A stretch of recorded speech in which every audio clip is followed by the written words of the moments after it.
दोस्तों, आज से हम पूरी दिल्ली में जनसंपर्क अभियान शुरू कर रहे हैं। जेल से निकलने के बाद मैं बहुत लोगों से मिल रहा हूँ, बहुत इलाकों में जा रहा हूँ, पूरी दिल्ली में घूम रहा हूँ, जगह जगह जा रहा हूँ। मैं जेल क्यों गया, मुझे गिरफ्तार क्यों किया गया, इसको लेके जनता के मन में कई प्रश्न हैं, जिनसे मैं व्यक्तिगत तौर पे मिल लेता हूं, उनके जवाब दे देता हूं। लेकिन मैंने सोचा कि जनता के मन में, अब मैं कई लोगों से मिल लिया, जो प्रश्न है जनता के मन में, उन प्रश्नों के जवाब मैंने एक पत्र के रूप में बनाए हैं। जनता के नाम मैंने एक पत्र बनाया है और इस पत्र को लेके 29 अक्टूबर तक अब हमारे कार्यकर्ता घर घर जाएंगे और जनता को ये पत्र, मेरी तरफ से ये पत्र देके आएंगे, ताकि जनता को पता चल सके, उनके मन में जो प्रश्न है उनको अपने प्रश्नों के जवाब मिल सकें। मैं ये पत्र आपके सामने पढ़ के सुनाता हूं, फिर बात करेंगे। मेरे प्रिय दिल्लीवासी, इन लोगों ने मुझे 5 महीने जेल में रखा। इन्होंने मुझे गिरफ्तार क्यों किया? आपको असली कारण पता चलेगा तो आपके होश उड़ जाएंगे। ये तो सब जानते हैं कि मैंने कोई भ्रष्टाचार नहीं किया, केजरीवाल भ्रष्टाचार कर ही नहीं सकता। फिर इन्होंने मुझे गिरफ्तार क्यों किया? क्योंकि दिल्ली में जो मैं आपके लिए काम कर रहा हूं, दिल्ली में जो मैं आपको सुविधाएं दे रहा हूं, वो काम रोकने के लिए और वो सुविधाएं बंद करने के लिए इन्होंने मुझे गिरफ्तार किया। ये दिल्ली के काम क्यों रोकना चाहते हैं? मैंने दिल्ली में वो काम कर दिए जो आज तक देश में कभी नहीं हुए। इनकी 22 राज्यों में सरकारें हैं, वहां ये लोग दिल्ली वाले काम नहीं कर पा रहे। वहां जनता ने वहां इन लोगों से अब पूछना चालू कर दिया कि भाई दिल्ली वाले काम उन राज्यों में क्यों नहीं हो रहे। जैसे इनकी गुजरात में सरकार है, यूपी में सरकार है, उत्तराखंड में सरकार है, राजस्थान में सरकार है, छत्तीसगढ़ में सरकार है, मध्य प्रदेश में। वहां आप लोगों ने इनसे पूछना चालू कर दिया, भाई दिल्ली और पंजाब में अगर बिजली फ्री है तो हमारी बिजली फ्री क्यों नहीं है। वहां लोगों ने इनसे पूछना चालू कर दिया, भाई दिल्ली में 24 घंटे बिजली आती है तो हमारे यहां पावर कट क्यों लग रहे हैं।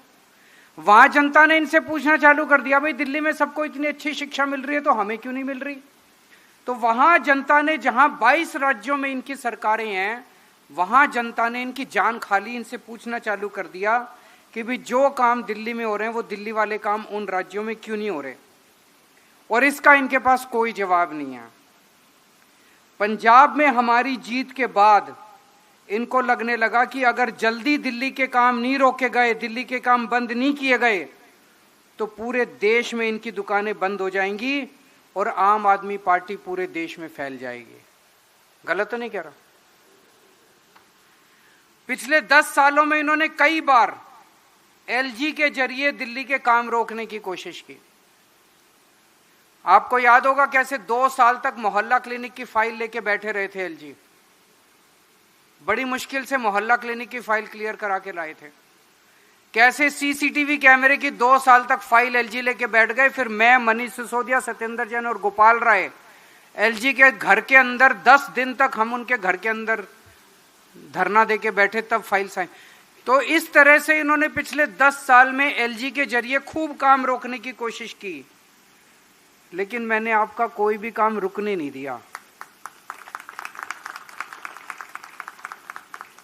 मैं पढ़ा लिखा हूं, पहले सरकार में ऑफिसर रह चुका हूं, इसलिए मेरे को पता है कि सरकार कैसे चलानी है और सरकारी काम कैसे करना है।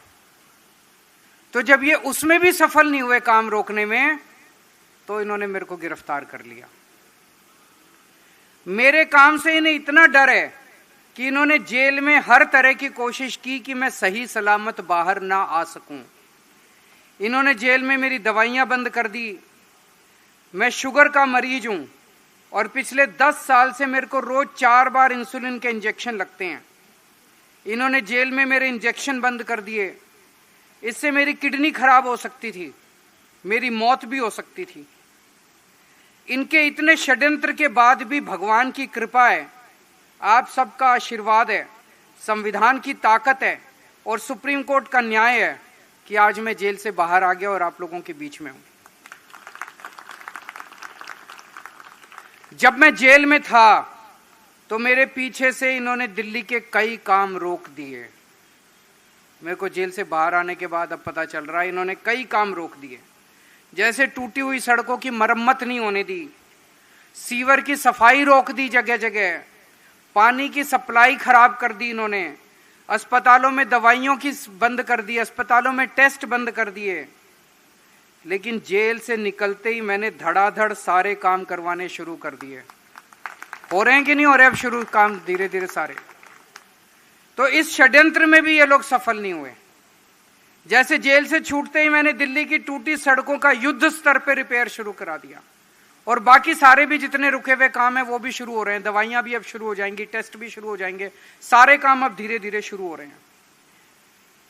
अब इन्होंने प्लान एक और बनाया, इन्होंने प्लान बनाया है किसी भी तरह से दिल्ली की सत्ता हासिल करो। दिल्ली की सत्ता किस लिए हासिल करो? काम कराने के लिए नहीं। दिल्ली में जो 10 साल में काम हुए हैं उनको रोकने के लिए, ताकि गुजरात की जनता इनसे ना पूछे, उत्तर प्रदेश की जनता इनसे ना पूछे, उत्तराखंड। तो इन्होंने प्लान बनाया किसी भी तरह से दिल्ली की सत्ता हासिल करके दिल्ली के काम बंद करो। अब बात आपके हाथ में है। अगर आपने इनको आने वाले दिनों में दिल्ली में चुनाव वोट दे के जिता दिए तो ये दिल्ली के सारे काम रोक देंगे। सबसे पहले ये दिल्ली की फ्री बिजली बंद करेंगे, क्योंकि और कहीं नहीं दे रहे। तो इनकी मंशा ये नहीं है कि दिल्ली में सीख के गुजरात में फ्री बिजली देंगे, ये दिल्ली की फ्री बिजली बंद करेंगे ताकि गुजरात वाली जनता इनसे पूछना बंद कर दे, भाई दिल्ली में तो मिल रही है, हमको क्यों नहीं दे रहे। तो सबसे पहला काम ये करेंगे कि दिल्ली की फ्री बिजली बंद की जाएगी। दूसरा काम, पहले 2014 से पहले याद करो, 2015 से पहले जब हमारी सरकार आई थी, मेरे को याद है जुलाई का आज भी महीना याद है, जून जुलाई 2014, 8-8 घंटे के पावर कट लगते थे, सारी रात इन्वर्टर डिस्चार्ज हो जाता था, जनरेटर का डीजल खत्म हो जाता था। 8-8 घंटे के बाद आज 24 घंटे बिजली मिल रही है। डीजल की जनरेटर की दुकानें बंद हो गई दिल्ली के अंदर। तो अगर आपने इनको दोबारा वोट दे दिया, यूपी में 24 घंटे बिजली आती है, लंबे लंबे पावर कट लगता है, उत्तराखंड में आती है, गुजरात में आती है, महाराष्ट्र में आती है, यहाँ कहीं नहीं आती। इनके 22 राज्यों में इनकी सरकार है, कहीं 24 घंटे बिजली नहीं है, दिल्ली में है। तो दिल्ली की जनता सोच ले, अगर इनको वोट दे दिया तो 10-10 घंटे के पावर कट फिर दिल्ली में लगने चालू हो जाएंगे। बड़ी मुश्किल से हम सब लोगों ने मिलकर दिल्ली को संभाला है। दिल्ली के सरकारी स्कूलों और सरकारी अस्पतालों को बर्बाद कर दिया जाएगा, क्योंकि बाकी किसी भी इनके 22 राज्यों में सरकारी अस्पताल ठीक नहीं है, बाकी इनके किसी भी 22 राज्यों में सरकारी स्कूल ठीक नहीं है। तो ये दिल्ली के स्कूलों को बर्बाद करेंगे, दिल्ली के अस्पतालों को बर्बाद करेंगे, ताकि वहां जनता आवाज ना उठाए। मोहल्ला क्लिनिक बंद कर दिए जाएंगे, फ्री दवाइयां, फ्री टेस्ट, फ्री इलाज बंद कर दिए जाएंगे, आपका फ्री पानी बंद कर दिया जाएगा, पानी के लंबे लंबे बिल आने लगेंगे। महिलाओं का बसों में फ्री सफर बंद कर दिया जाएगा, बुजुर्गों के लिए तीर्थ यात्रा बंद कर दी जाएगी। और दिल्ली के अंदर एक फरिश्ते योजना है, उस योजना में अगर दिल्ली में किसी का एक्सीडेंट हो जाए तो उसका पूरा इलाज अंत तक दिल्ली सरकार फ्री में कराती है। चाहे आप किसी भी बड़े से बड़े अपोलो में, मैक्स में, फोर्टिस में, किसी भी बड़े अस्पताल में चले जाओ, दिल्ली सरकार फ्री में इलाज कराती है। इन्होंने बीच में वो स्कीम भी कई महीनों के लिए बंद कर दी थी, सुप्रीम कोर्ट से ऑर्डर करा के लाए, हम दोबारा चालू कराइए स्कीम। तो ये सारी स्कीमें बंद कर देंगे, सारी योजनाएं बंद कर देंगे। जिन 22 राज्यों में इनकी सरकारें हैं वहां लंबे लंबे पावर कट लगते हैं, बिजली पानी बहुत महंगे हैं, सरकारी स्कूल और अस्पताल टूटे पड़े हैं, जनता में त्राही त्राही मची पड़ी है। ये लोग वही हाल दिल्ली का कर देंगे। ये पर्चा लेके जब जाओगे, मेरी चिट्ठी लेके जाओगे, आपको दिल्ली की जनता को समझाना पड़ेगा। गलत तो नहीं कह रहा भाई साहब, कुछ भी गलत कह रहा हूं तो बता देना। मैं जेल गया केवल आपके लिए। अगर मैं दिल्ली में आपके लिए ये सब काम ना करता, अगर मैं दिल्ली में आपको ये सुविधाएं ना देता तो फिर ये मेरे को जेल नहीं भेजते। गलत तो नहीं कह रहा। अगर मनीष सिसोदिया आपके बच्चों के लिए अच्छे स्कूल ना बनाता तो मनीष सिसोदिया कभी जेल नहीं जाता। अगर सतिंदर जैन आपके लिए मोहल्ला क्लिनिक नहीं बनाता, अच्छे अस्पताल नहीं बनाता, आपके लिए फ्री दवाइयां, फ्री टेस्ट, फ्री इलाज का इंतजाम नहीं करता, आज सतिंदर जैन जेल में नहीं सड़ रहा होता। तो हम सारे जेल गए आपके लिए। मैं, मनीष, सतिंदर आपके लिए जेल गए, इसका हमें जरा भी गम नहीं है, जरा भी दुख नहीं है। हमारी पूरी जिंदगी देश और समाज के लिए समर्पित है। लेकिन पिछले 10 वर्षों में कड़ी मेहनत और पूरी ईमानदारी से हमने आपके साथ मिलके जो काम किए हैं वो काम बंद नहीं होने चाहिए। ये मेरी चिंता है। मेरी चिंता ये नहीं है कि हम जेल गए, और भी देश के लिए जेल जाना पड़ेगा, जाएंगे। लेकिन मेरी ये चिंता है, दिल्ली के 3 करोड़ 2 करोड़ लोगों के साथ मिलके पिछले 10 साल में हमने जो दिल्ली को सुधारा है, स्कूल सुधारे हैं, अस्पताल सुधारे हैं, लोगों की जिंदगी सुधारी है, वो काम बंद नहीं होने चाहिए। दिल्ली के कामों को और आपको मिल रही सुविधाओं को अब केवल आप अपने वोट की ताकत से बचा सकते हो। मुझे भरोसा है कि हम सब मिलकर बीजेपी के काम रोकने के हर षड्यंत्र को आगामी विधानसभा चुनाव में वोट की ताकत से हराएंगे। मुझे विश्वास है कि दिल्ली में सभी कामों को जारी रखने के लिए आप आम आदमी पार्टी की सरकार फिर बनाएंगे और आपके वोट के समर्थन से मैं फिर से मुख्यमंत्री की जिम्मेदारी संभालूंगा और पहले की तरह आपके सारे काम करवाऊंगा।